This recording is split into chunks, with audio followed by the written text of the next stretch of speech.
Welcome back to Next Gen Console Watch 2020, our new show following all the news and rumors on the PlayStation 5 and Xbox Series X. I'm Jim Hatfield. I'm joined by Miranda Sanchez from IGN's Xbox Podcast Unlocked, and Jonathan Dornbush, host of IGN's PlayStation Podcast Beyond.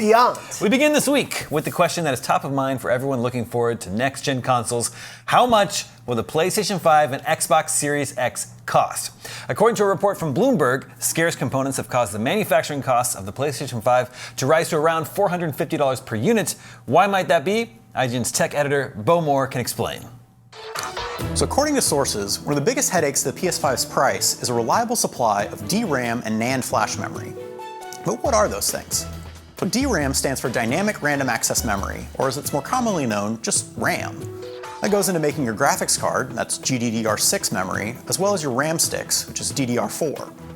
NAND flash memory, on the other hand, goes into making your storage. In this case, we're specifically talking about SSDs, which the new consoles will have for the first time. So these components, they don't only go into making consoles. They're also, of course, used making PC parts, but also in smartphones. Demand for smartphones has increased a huge amount over the last decade, and while they did exist back in 2013, most of them only use like 1 or 2 gigs of RAM. More recently though, Samsung recently announced the Galaxy S20, which has a whopping 12 gigs of RAM, which is a huge amount, but as you can see, it puts a lot more pressure on the RAM supply. So what really matters is, with the $450 manufacturing cost, Sony has to decide if it wants to take a loss on the PS5 hardware. For reference, they only made about $20 per console at launch on the last generation. What do y'all think back on the desk? All right, Jonathan. Yes. Is the PlayStation 5 going to cost $450 or more? I don't want it to, but I think it will. I would love if it could hit the sweet spot that was there for the PS4 at $400. I think that is a great price point for a luxury, console gaming device that we all don't need to buy, but need to buy. We really we need to buy. We need to buy. But, but as a luxury item, I think 400 is a sweet spot where it's obviously a bit of money, but something reasonable. When you hit above that, you start to get near 500, and to me, I think 500 is the likely price, seeing this $450 estimated build unit cost. We'll see if that ends up holding. They could change the parts that they end up using. There could be a lot of things that change that per cost unit price, but I would guess they're going to be somewhere around the 500 range. I would love if it's lower, but that's sort of what I'm feeling right now. Yeah, you're right. $400 is the sweet spot for a console price. In fact, to my knowledge, there has not been a successful console launch that was priced above $400 ever. Miranda, the Xbox One was launched at $500, $100 more than PS4, largely because it included the Kinect. Yep. Along with, in the box. When they were able to ship it without the Kinect, the price came down to $400 and have parity with PS4. So, is there any reason the Xbox Series X wouldn't cost the same as PlayStation 5? Yeah, I think it'll be more than the $450, Wow. which is because if you look at the price model that we have currently, the Xbox One X is $500. So it doesn't really make sense for them to reduce that price. If that did somehow happen for the Series X, that would be awesome. But the likelihood of that happening just doesn't seem plausible. However, there could be a cheaper model of the next Xbox. The rumored Lockhart still hasn't been mentioned at all by Microsoft. The idea, because they are going with that series model, that there will be a cheaper version that will probably hit the 450 or even 400 range, but it will be a less powerful console. And seeing how we're still waiting to know so much information about both consoles, but we've seen a little bit more from Xbox. I really do think PlayStation is going to wait as long as they possibly can to reveal that price, and probably announce it based on what they hear from Xbox on that price. Sure. Because I think the PS3 launch price of $500 and $600 still really stings. I still think that hangs over the company quite a bit with how much that botched the launch of that system. And I think if it is even close to that price, they want to know how to best market it. Right. And so I think that's something they want to worry about. Now, if Xbox does have 2 SKUs and one of them comes in under the PlayStation 5, is that a problem for Sony? I think PlayStation will then hit right in the middle of them. I think, given what we've seen about what the possible specs may be, I think they kind of can't go at a too low of a cost, but I think they will be right in the middle to say like, hey, we are not the cheapest option, but we are the only option to play these games. We are the best option in maybe this way or that way, depending on what features the PS5 has over the Xbox Series X. So I think they're going to try to play that, where they're like, we're not the least expensive, but we're not the most expensive, so here's what we can offer. Sure. It's a great marketing line. I have seen middle of the road. Yes. PlayStation 5. I have seen in the comments people saying they'd be happy to pay $500 for the PlayStation 5. But of course, our audience are very hardcore gamers. Yeah. You know, they're going to be the ones that are going to buy the console on day one. You know, largely whatever it costs. So in my mind, there's two scenarios if the consoles are coming in over $400. Either gamers have changed and they are ready and willing to pay more than $400 for the console because they're so entrenched. The PlayStation 4 has been so successful. They're ready to pay a little bit more to have the next gen PlayStation experience. Or the next gen consoles they launch a little bit softer than last gen. I don't know, which scenario seems more likely to you? I think it comes down to the software, right? Like, we don't know what they're launching with. We have no indication what Sony's going to have. And I think maybe some of the people who would be on the fence at paying $500 would be more likely to be willing to say yes, of course, if they knew what was coming with the launch titles. Sure. But there's just such a big question mark over what Sony's plan is for the PS5 that it's really hard to say. And that's a nice thing, at least with the Series X, is like, oh, well, we get Halo at launch. Like, we're going to have next-gen Halo right there.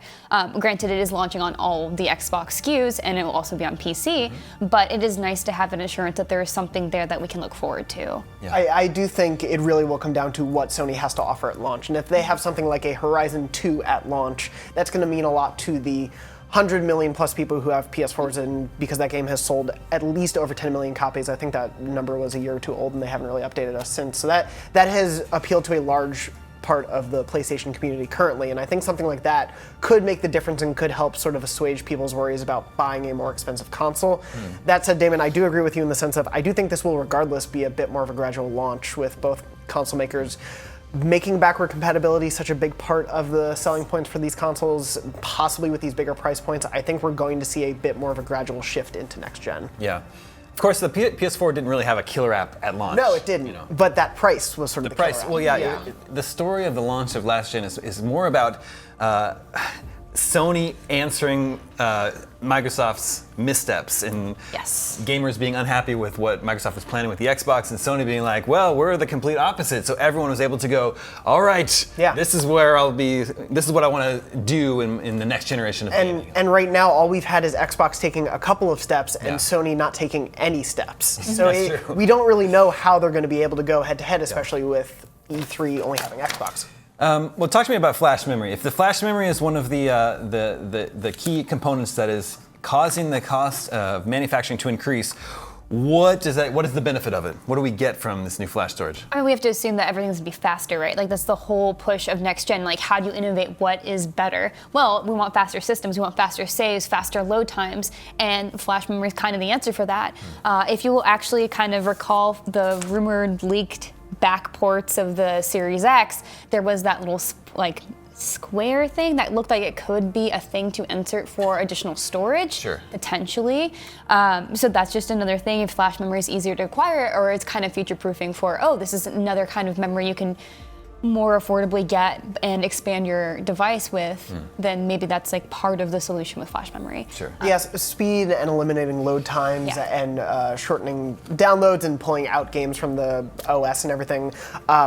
One of my least favorite things about it, and I have a PS4 Pro and I've been using it for a while, is how slow the UI is and how slow it can be to boot up games. Even though it is better performing than my PS4, it is still not great. And so if they are building these boxes to be able to quickly jump into games, I think when the PS5 was first rumored to be existing from Wired, there were some rumors going around of a possible ability to load multiple game save states. Has been talked about. Being able to quickly access multiple games and your save states there is incredible and such an easier barrier to entry for a lot of people. Yeah, those fast loading times is something Sony has been touting since it started talking about PlayStation 5. But if they're going to be asking gamers to spend more for this console, they're going to really have to deliver on that. We're really going to have to be able to see that. It's going to have to be immediately apparent when we launch our consoles on day one. Well, and that's something where when they're marketing these games and these systems, you can't say, we're going to bring you to a mass audience flash storage. They have to show it. There has to be something applicable that we can see to the hardware. And I think that's going to be maybe a harder sell for people who only do console gaming. PC audience probably knows a little bit more about flash storage and just SSDs and changing that out. Yeah. And unless you've actually gone in and changed your SSD in a console, which is not necessarily the most fun process and not necessarily something you want to always do, hopefully they do see and message this as something that's easier to upgrade. And the whole idea too is like you look at our games now, the file sizes are massive. Even some of the Call of Duty updates are like 60 gigs, which is insane. So they definitely are hopefully looking toward a way to expand storage without having to do entire new units or make it something that's a little bit more accessible for all players. Yeah. Price is probably the number one thing everyone wants to know about the next-gen consoles, and that brings us to this week's poll. Our question to you is, with all this in mind, how much are you willing to pay for a next-gen console? Make sure to vote at IGN.com, and we will share the results with you next week. As a result of last week's poll, I'm going to hand you over to Josh. Last week, we asked the IGN audience for their thoughts about which AAA Ubisoft game they'd want to see on the new consoles. It was a tight race for the top three, with fans wishing for the return of Prince of Persia and another Assassin's Creed game. But the top answer was none other than Tom Clancy's Splinter Cell. There hasn't been a Splinter Cell game since 2013, and Sam Fisher hasn't made an appearance in the current gen of consoles at all. So what do you think? Is it time for a Splinter Cell comeback?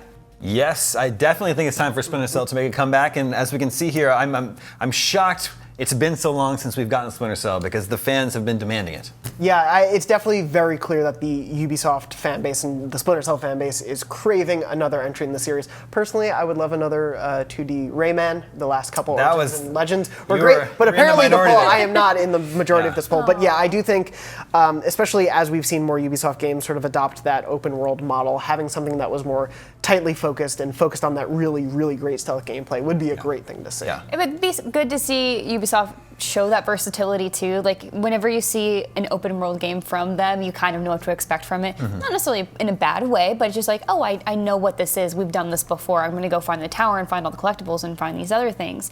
And I think having that stealth genre in there would just be something nice and fresh. Yeah, for I just sure. love a good stealth game. Yeah. Eve, I know you watched the show. It's time to bring Splinter Cell back. And finally this week, the CEO of Nvidia recently made some comments in an earnings call that sound like he thinks his GeForce gaming laptops will be competing with the PS5 and Xbox Series X. He said, quote, "Our notebook business has seen double-digit growth for 8 consecutive quarters, and this is unquestionably a new gaming category, like it's a new game console. This is going to be the largest game console in the world, I believe, and the reason for that is because there are more people with laptops than there are of any other device." So, first of all, that's not true. There are definitely more smartphones out there. Yeah. But is there any sort of reason that Sony and Microsoft should be worried about competition from Nvidia gaming laptops? I don't think so. I especially don't think it's true that sort of this is a new gaming market. I mean, gaming laptops have been around for a little while. But he said unquestionably. So I can't. We don't have questions about this. No, I do think it is not near the level of a game console. You know, the home gaming console market is very different from the PC ecosystem. People are buying into a PlayStation and Xbox to get those games and to get that community and those aspects. That is not something I am buying a gaming laptop even for. I'm not looking for the GeForce exclusives currently. So I do think that Xbox and Sony don't really have much to worry about in this case, especially where that market still stands currently. But on Xbox, they're less focused on exclusives, and all of their games are available on PC. Yes. So should Microsoft be more concerned about gaming laptops? I would like to remind you of some comments we discussed on last week's episode where Microsoft said that they are not competing with other game consoles. Yeah. They're competing with Amazon and Google. Yeah, so. he didn't mention Nvidia. He forgot. Sure. No, well, they work with Nvidia and stuff. Everyone works with this. When I think about Nvidia, I don't think about necessarily the laptops they're gonna offer me. I think about how can they offer me better graphics. So they do have an interesting ecosystem in that way and getting into different households. But as far as gaming laptops go, those are expensive. They are expensive. They're still north of $1,000, and the high-end models are like $3,000, and we've just been talking about how gamers don't want to spend more than $400 on a console. So that actually makes the PS5 and Xbox Series X sound like a pretty good deal. Amazing, yeah. I'll buy a couple PS5s at that point. To be fair, I also recently got rid of my laptop in favor of an iPad with the keyboard. So maybe laptops are on the way out. Who knows? At least for me. No, they're going to be the most for the most popular platform of all the devices. Anyway, that'll about do it for this edition of Next Gen Console Watch 2020. Thank you, Miranda, Jonathan, and Josh. We will be back next Friday at 6 a.m. Pacific, 9 a.m. Eastern with more PS5 and Xbox Series X news. See you then.